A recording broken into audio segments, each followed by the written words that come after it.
going to talk briefly about the Real Housewives of Potomac. Well, the interview with Karen and about the Married to Med girlies.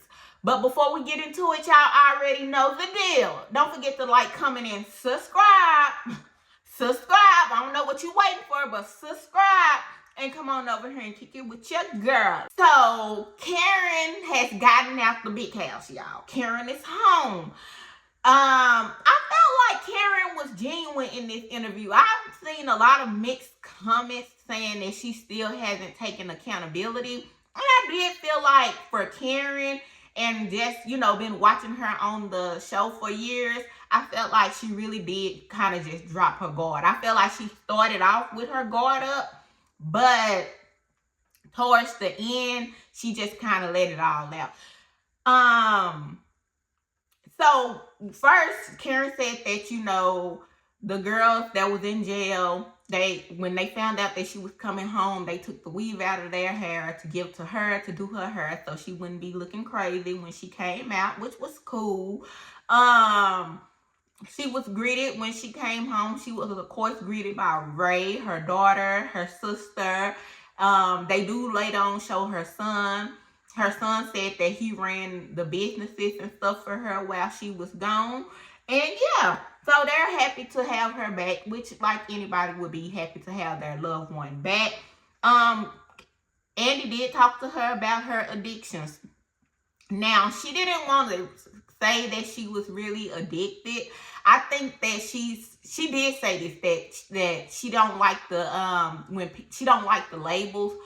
But I feel like it's just more of a shame thing. No one wants to say I'm a drug addict or I am an alcoholic. Most people don't want to say it. But she did allude to that. Like, she didn't say it, but she said it. She did say that she was on prescription meds. And then she couldn't say the name of the meds for whatever reason. But she did say she was abusing the prescription meds. And then she started taking more meds. So her drinking problem started a while ago. She said 20 years ago.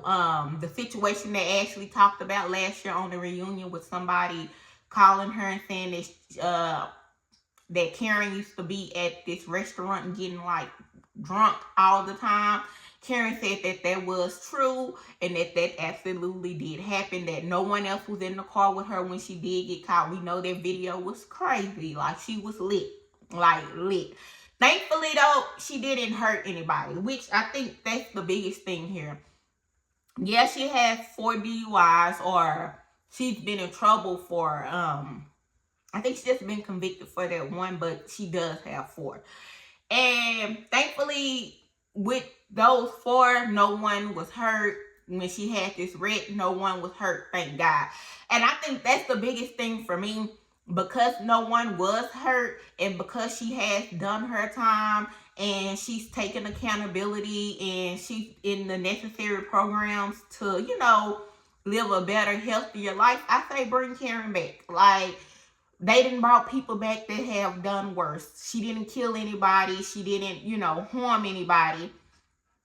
So I feel like she's deserved that second chance. It's okay. I do feel like, though, she should still, maybe if they don't bring her back next season, maybe the season after, or maybe she can start off like as a friend of. But I think she'll be back full time.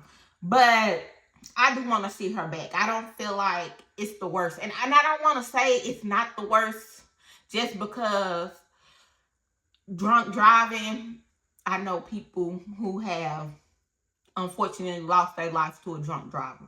But I will be fake and say that I have never drunk. And I wouldn't just be like super drunk, but like plenty of you have been out at a restaurant and had a couple of drinks or something and you done got behind the wheel. They just call a spade a spade.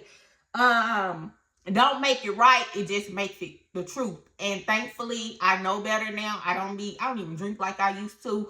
But yeah, that's just one of those things that I just feel like she didn't hurt anybody. She didn't harm anybody. I do feel like she took accountability. I do feel like at first she was trying, she was trying to ride the fence a little bit because she is most likely ashamed of her situation, which, you know, you have good reason, but you done it. You can't take it back. At this point, moving forward, all you can do is work to be better. She did say that being in jail, she felt like it was good for her because it gave her some type of structure. She was like, she had to get up at 4:30 in the morning, make her bed, get ready for breakfast. She would work out. She would do different stuff. She even said that, you know, that she told him if she had to be in general population, that she's fine with being in general population. That the women there, they did respect her and look up to her. We know she's on the show, so y'all know how they go. But I just think that if she's taking the necessary steps to get herself together and she's really sober and stuff, then why not bring her back? Karen did say, you know, she don't know if she should be brought back. And like I said, I feel like she's taking accountability.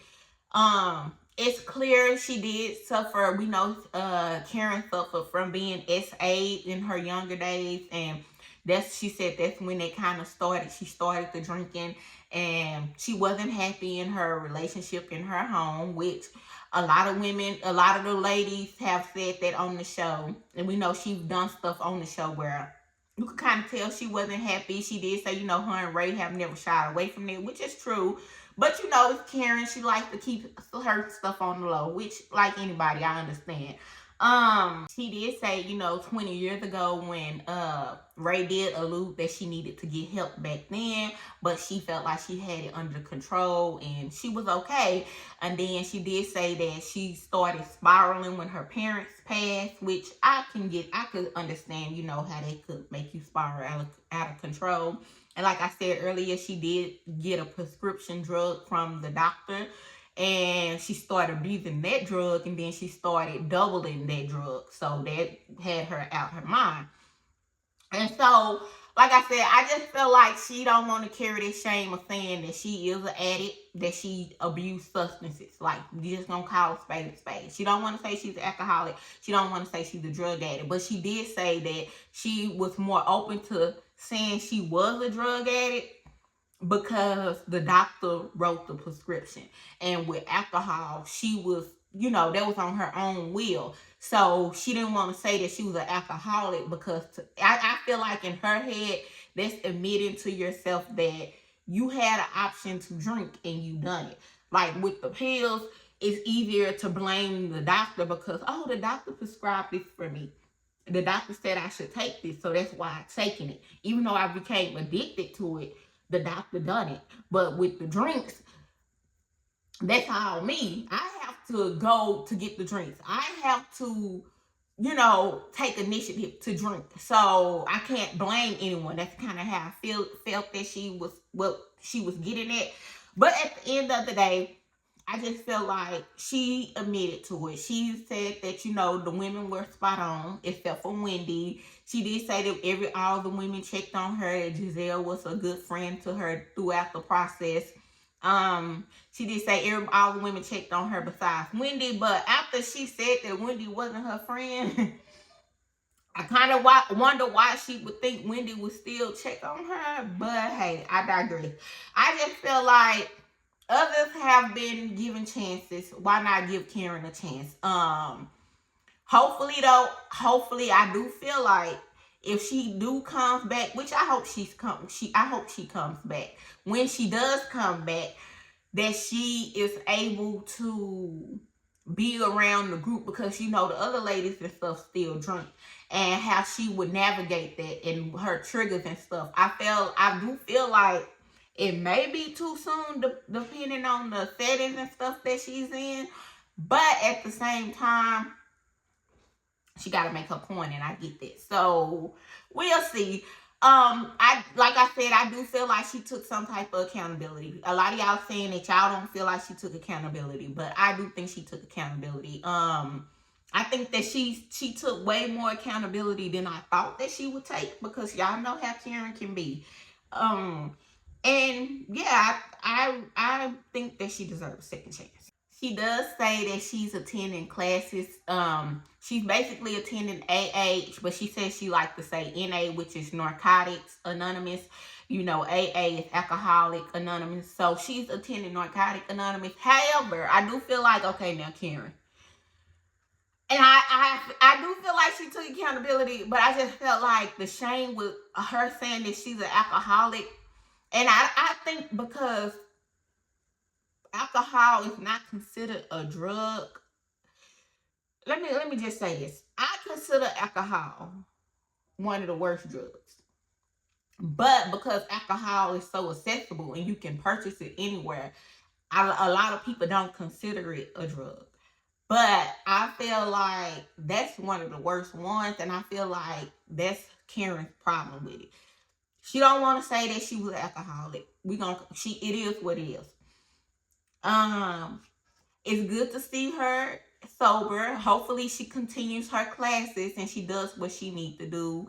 And, you know, she don't get out. And, you know, because y'all know, if you know people that's been in jail, which this is her first time, so she most likely isn't like this. She ain't trying to go back. But you know how people go to jail and they come out and they say they're going to do this, they're going to do that. And then once they get back acclimated to the world, they come back with their bullshit. Hopefully that's not her situation. I'm wishing her all the best. Like I said, I would like to see her on the screen again. They have given people chances, other people on other franchises, chances, and they have done worse.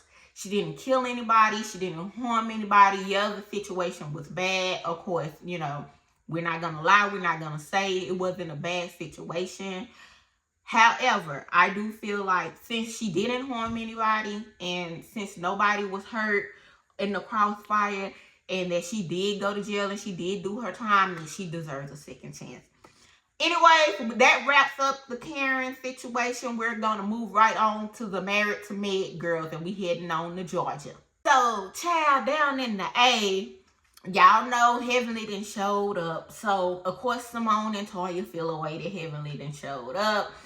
And Heavenly just like, I'm here, Simone, like, oh, she not staying at a hotel. Now, Simone, you know damn well production told her to get her ass here and she wasn't staying in no hotel. Be for real.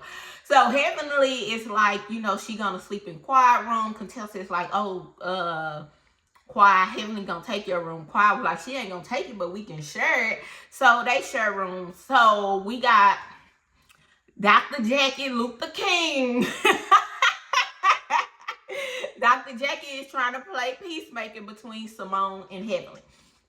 And so this is one of those situations where I'm not on nobody's side. I feel like both of them was wrong and they both played their role. Let's just call a spade a spade. I do feel like Heavenly was like over exaggerating the situation between her and Simone about Simone moving her hand and pushing her. Simone said, I did move your hand and I wasn't going to take a picture with you. Which, like I've been saying, I don't really fool with Simone. Like, Simone can be fake, but in that situation, she was real. It's like, bitch, I don't fuck with you. We just got into it. Why the fuck you think I'm supposed to take a picture with you? Like, let's be clear, that's not about to happen. So I didn't think it was anything wrong with that. But I do think Heavenly is like doing the most when she's saying, oh, Simone pushed her and all this extra stuff. I think the bigger issue is the words Heavenly used, because calling her aggressive and all this stuff, we know as black women, we already have it harder. And then you put these words on us and y'all know how they'll take it and run with it. So I do get, you know, Simone feeling a certain type of way with those type of words and her going to the cast. Going to the, going above, like going to HR, whatever you want to call it, on that situation. I do feel like, okay, Heavenly, you was overdoing that, but I do understand why Heavenly done it. Because we not going to sit here and act like Simone can't be unhinged. And I probably shouldn't use that word, but we just gonna call it spade. They all do shit. Jackie is trying to make Heavenly apologize, and I'm like,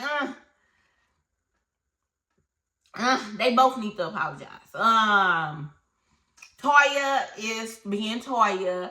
So Dr. Mimi is basically trying to mediate the situation, and she on Toya neck. And I know a lot of y'all is like, y'all don't like Dr. Mimi, which I did say, being friends with Dr. Mimi might be hard because she might be psychoanalyzing. Now, I do feel like because she is, that's her profession, she be too deep in. But me personally, I don't have a problem with her being on Toya neck because Toya keeps trying to make this about her. And I agree with Mimi that this is about Heavenly and Simone. Why are you putting yourself into it, Toya? And people keep saying, well, Toya got a reason to say something. Heavenly said her name. Did y'all not watch the beginning? Toya started all the shit between her and Heavenly. The problem is Toya can't stand Heavenly, and she really want to go with Heavenly juggler and try to take Heavenly down, but she's not witty enough, and she don't have the comebacks that Heavenly have. It's just the truth. The thing is, Toya tried to go at Heavenly, your purse is fake, and this and that. And then when Heavenly call you out, Eugene he ain't got nothing down there, he ain't working with nothing.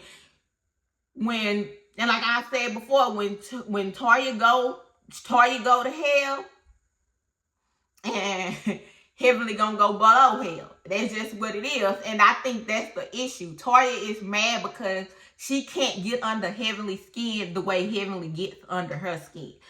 I don't know if we not watching the same show, some of y'all, but I feel like that's what it is. Toya wants so bad to have a moment off of Heavenly, and she just can't because everything she come back with, that she come with Heavenly about some shit, Heavenly gonna go up and through there with her. And I think like when she said, your purse is fake, Heavenly, bitch, I don't give a care about a fake purse. I own my shit. It's like she can't go toe to toe with Heavenly. So I feel like she don't want her and Simone to be cool. Now, I did agree that just because somebody apologized to you or just because somebody's taking some type of accountability, that you can't make the other person be ready to accept that. You have to let them, want to accept it on their own time. I agree with that. I feel like we're just on the same situation, which it really ain't too much to talk about. Like I said, they're getting into it about the same shit. And it's like, okay, at this point, maybe can we find another storyline? Because I'm tired of Heavenly and Simone at this point with the same shit. Simone said that she can be cordial with Heavenly, but she don't want to be Heavenly friend. Heavenly is saying that she want to be her friend. She still want to be Simone's friend. Heavenly did start crying. She's in a vulnerable state. They're both having issues with their kids. So I feel like if they really just drop the bullshit, that they could really, help each other in their situation. Not only that, speaking of Simone, we get a clip of Cecil and the boys. Cecil called himself talking to the boys about the situation with Simone, and basically telling them that Simone feel like that she's not appreciated, which she's not by none of them. And they basically like, it's going in one ear and out the other. And y'all, what is they, Miles and Michael? I was calling Michael Miles, but Michael is the youngest one. He is the one who don't give a fuck for real. I feel like Miles is more mild. I feel like if Simone really got on Miles' ass and probably talked to him or something, really just have a true heart-to-heart with him, he will probably get his shit together. But I've been saying, Michael ass don't give a damn about none of this shit. His whole thing is you gonna do it? Is you gonna pay for it? When you gonna do it? Oh, you mad today? All right, I'm gonna let you be mad. I'm gonna call you tomorrow. Mommy, is you gonna get my card? And what Simone gonna do? Simone gonna go get it. So I feel like this is one of those situations where it's just a lose-lose situation because Simone, you're complaining. Cecil is trying to talk to the boys, but Cecil not really for real. He ain't really for real. I feel like Cecil want to be liked by the boys so bad, which is crazy because them are your kids. And like me, you my kids. I'm going to love you forever. I'm going to always be there for you, but I'm going to check your ass and I'm going to get on your ass if you come with that bullshit. So I feel like Cecil don't want to do that for whatever reason. Cecil told the boys that he's going to take them out to eat on him.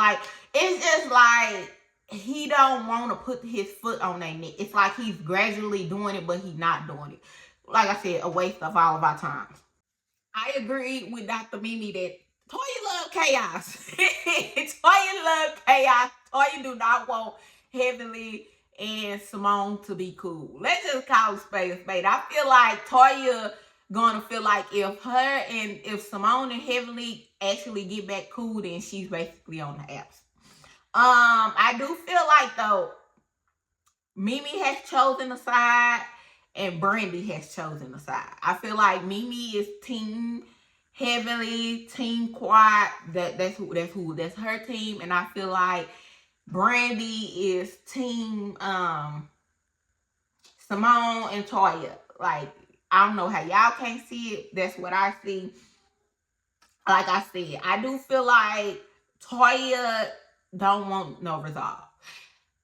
At the end of the day, y'all just be cordial. Heavenly, she ain't gotta be your friend. Simone, you ain't gotta be her friend. Y'all need to just be cordial, get your money, and go. Like, that's it. That's all. Like I said, Toya, she's gonna keep making this about her because Toya don't have shit else to do. She have nothing else to talk about. She don't like Heavenly, and she can't go at Heavenly like she want to. So I feel like she don't want there to be any resolve with Simone. I did find it funny though that Quiet was a little bit kind of quiet for my liking. Don't get me wrong, she was saying stuff, but I'm like, Quiet, a lot of this is because of you too, because of Heavenly coming back saying that Simone was looking up your VIN number, and that's what they got into it about for real. And y'all see, Quiet and Simone are actually getting along, and they was just beefing. Like, it's just a whole bunch of weird, like, dynamics. But I do know it's a show, so I know that Quiet, she just playing the game. Like I said, I just feel like Simone and Heavenly need to just be cordial for the show. Don't try to be friends, none of this shit. I feel like Toya needs to mind her damn business, but we know Toya not gonna do that. We know Toya wants to be in the midst of it. She want to have a say. She want to have something. And don't get me wrong, sometimes Toya make good points, but I do feel like Toya is the agitator. Toya loves to keep the mess going.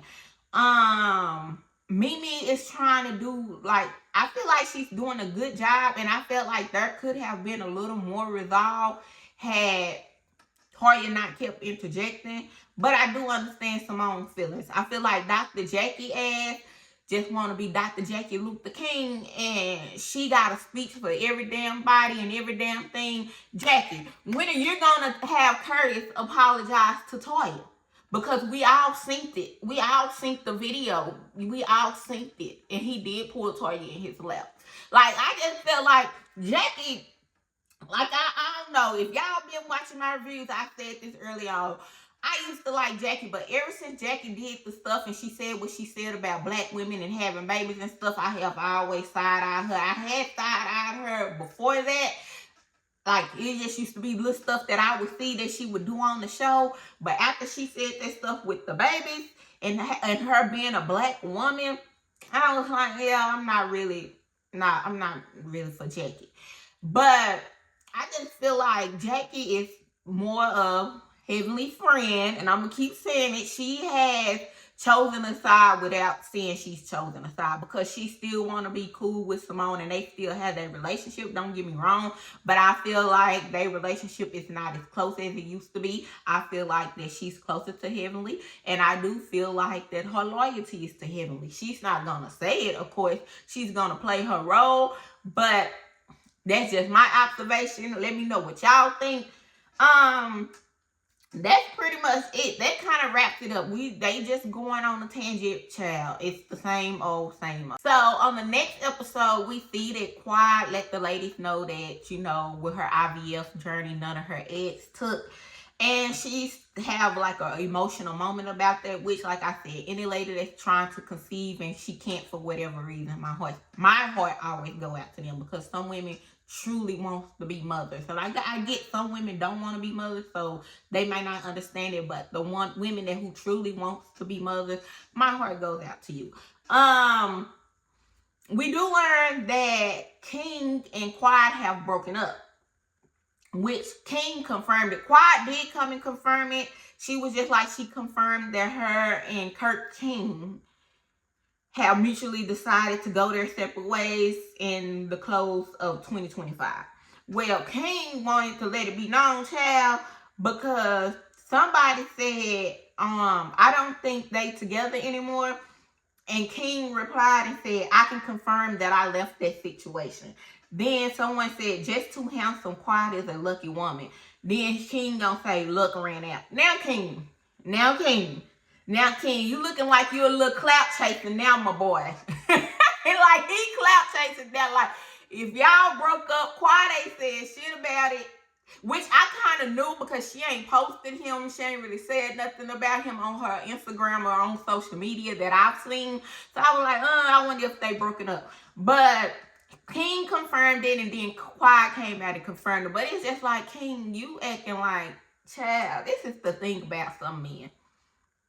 You acting like you just that man, like you just him. When you give some people clout, they just don't know how to act. Because what was your purpose of saying it? You didn't have to say nothing.